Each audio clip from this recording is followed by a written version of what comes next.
कैथल में राजा मिहिर भोज की प्रतिमा के अनावरण पर तो सहमति हो गई, पर प्रतिमा पर गुर्जर शब्द लिखा होने पर राजपूत समाज जो है इस शब्द को हटा लेने की जिद पर अड़ा है। अपनी इसी मांग को पूरा करवाने के लिए बुधवार को कैथल में क्षत्रिय महाकुंभ बुलाया गया। गौरतलब है कि राजपूत और गुर्जर दोनों ही खुद को राजा मिहिर भोज के वंशज मानते हैं, पर यह विवाद थम नहीं रहा।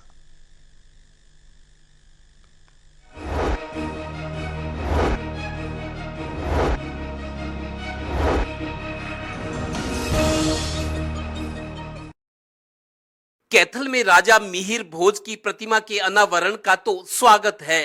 राजपूत समाज और गुर्जर समाज दोनों उन्हें अपना पूर्वज मानते हैं, पर राजपूत समाज को ये कतई बर्दाश्त नहीं कि राजा मिहिर भोज की प्रतिमा पर गुर्जर शब्द लिखा जाए।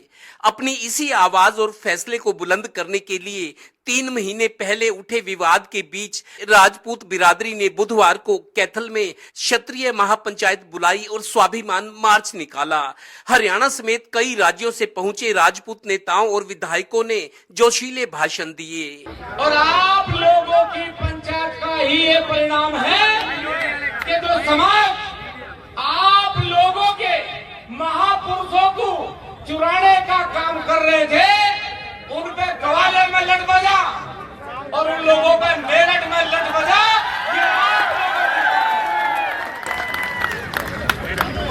पिक्चरों में हम लोगों ने देखा विलन ठाकुरों को बनाया गया। क्या ये उचित है?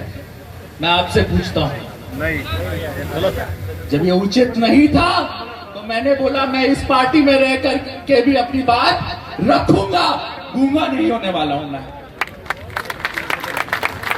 मैंने बोला कि ये बात को वापस ले लेना चाहिए मनोज झा जी को, क्योंकि इस बात को बर्दाश्त करने की शक्ति अब हम में नहीं है, हमारे लोगों में नहीं है। हम बचपन से ये झेलते आ रहे हैं। आपने पद्मावती की बात की, आपने देखा किस तरीके से उसमें हम लोगों को जो है मूवी के क्रिएटिव लिबर्टी कह करके इतिहास को बदलने की कोशिश की गई।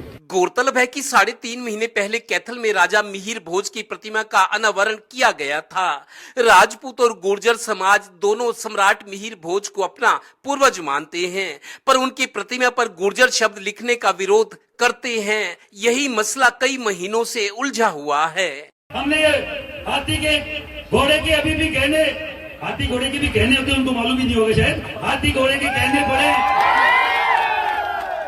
संक्षिप्त करो। मुझे दिक्कत नहीं है राजेंद्र जी, संक्षिप्त नहीं होगा। गौरतलब है कि हरियाणा में राजपूत और गुर्जरों का ये विवाद बढ़ने के बाद इस पर सियासी रंग भी चढ़ चुका है। चूंकि आगे चलकर चुनाव हैं, इसलिए कोई भी नेता या सियासी पार्टी किसी एक का समर्थन या साथ देकर दूसरे को नाराज नहीं करना चाहता। फिलहाल यही स्थिति है। दोनों समाज और इनके नेता भी जानते हैं कि ये समय नाजुक है, पर अब आकर राजपूत ज्यादा आक्रामक दिख रहे हैं, क्योंकि राजपूतों की शान, बलिदान और जीवन हमेशा से चमकदार रहा है। कैथल से नवीन मल्होत्रा के साथ पानीपत ब्यूरो की रिपोर्ट।